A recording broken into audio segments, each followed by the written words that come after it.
We're Richard and Eileen Hicks, and we live out on the San Simon Ranch at between Eunice and Carlsbad, New Mexico. And we've been married for 11 years now.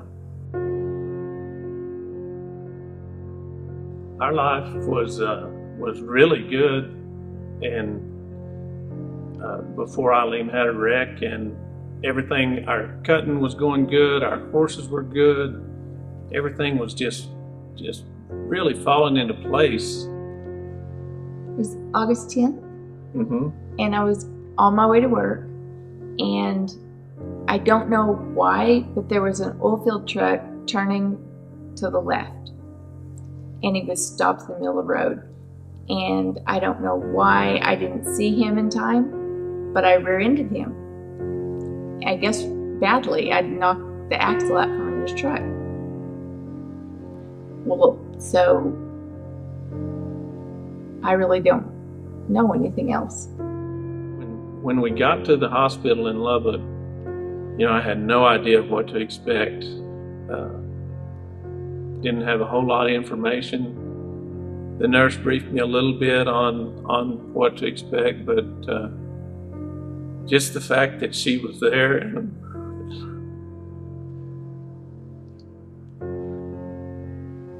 what?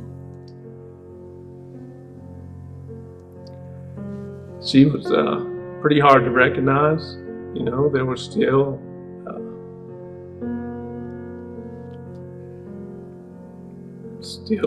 they hadn't got her cleaned up completely from the wreck, but she was breathing. They didn't know exactly what, they hadn't done the test yet, they'd done a few x-rays, and she was broken. She was broken in a lot of places. One of the injuries that they didn't really know to what extent she had was a brain injury, and she had hit the left side of her brain, and they knew they had done a CT scan and an MRI, and they knew there was damage there, but they didn't really know. That was one of those things that the next 48 hours, if her brain swelled so much, they'd have to go in and relieve the pressure. And since she was not able to respond and not able to, there was no test to give to know what extent injury we had to her brain. And, for I'm going to say probably 12 days, she didn't open her eyes. There was no really response. They did another CT scan a couple of weeks after her accident, and it showed the same thing, which they said was good. There was no more swelling. I didn't know what to expect. When I was at Craig, I was laying in my bed on the 3rd floor, and I felt tingles on my arms, and I just know that I felt like people were praying for me. That's my first recollection. Well, we were at Craig for right at 3 months. We got there on September 10th and left on December 5th. And we weren't ready to come home. There was still a lot of stuff that we were improving on, and so they moved our discharge date to December 5th, and we spent Thanksgiving at Craig, and was very thankful to be. It was probably the most thankful Thanksgiving I've had. Just the fact that we were there and still had each other.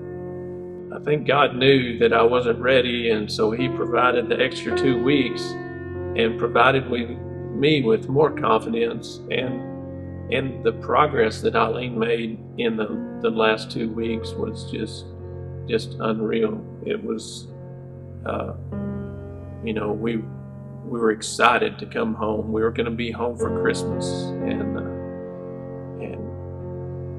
we hadn't been home in I'd been home one time in 4 months.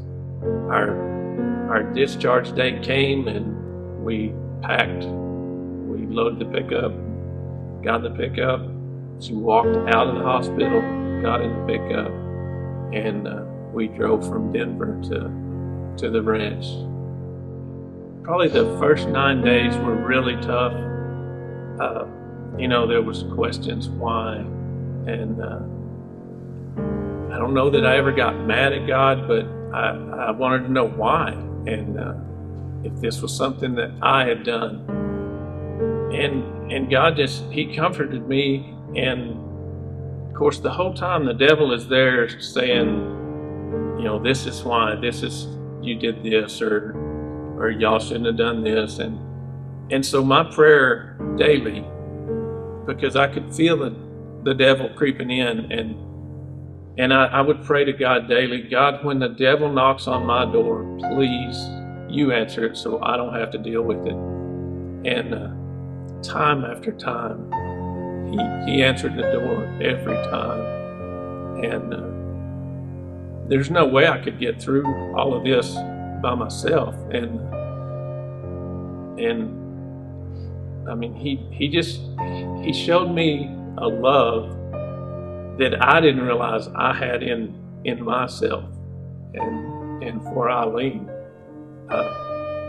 He trusted me with her, and that was probably one of the hardest things for me to do, is give her completely back to him to fix. And he showed me that he could do that, and he has.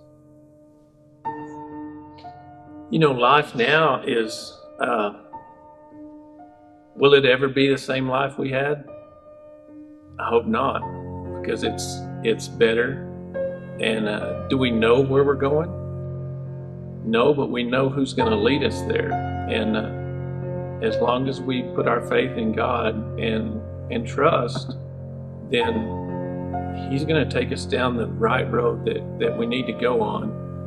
And just recently, when we were in Colorado, we were coming back from Estes Park or somewhere beautiful, and there was a huge sign, and it really got me, and it said, if God is your co-pilot and your life is not going the way you think it should, maybe you should switch seats. And too many times we think, okay, I've got God right here with me, I'm doing the right thing, but we're trying to control what we do, and we don't listen to him, and instead of letting him fly our ship and going where he leads us. And that's one thing that I've really tried to do, and that God put that sign there for me to read. He's like, Richard, hey, this is for you. And so I think that's probably where our life's headed. We know he's got great things planned for us, but do we know those things yet? No, but we're going to really try to listen and go in the direction that he wants us to go. When I was at the last cutting in Amarillo, one of the cutters there had come up to me and given me a donation from her and her husband to the association or to the club. And she said, we've always been believers, but my husband prayed out loud right after your accident. And then he got baptized right after that.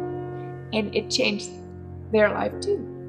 So, thank God my life has changed and other people's have been changed too. Well, I guess my best Christmas gift ever was probably Christmas of 2015 is when we were home with our family, and with Eileen was still with us that Christmas. And God, we didn't even have any gifts. We had each other, and God provided and gave us each other to love and to cherish, and so that's probably the best Christmas ever. Ditto. I would have to agree wholeheartedly.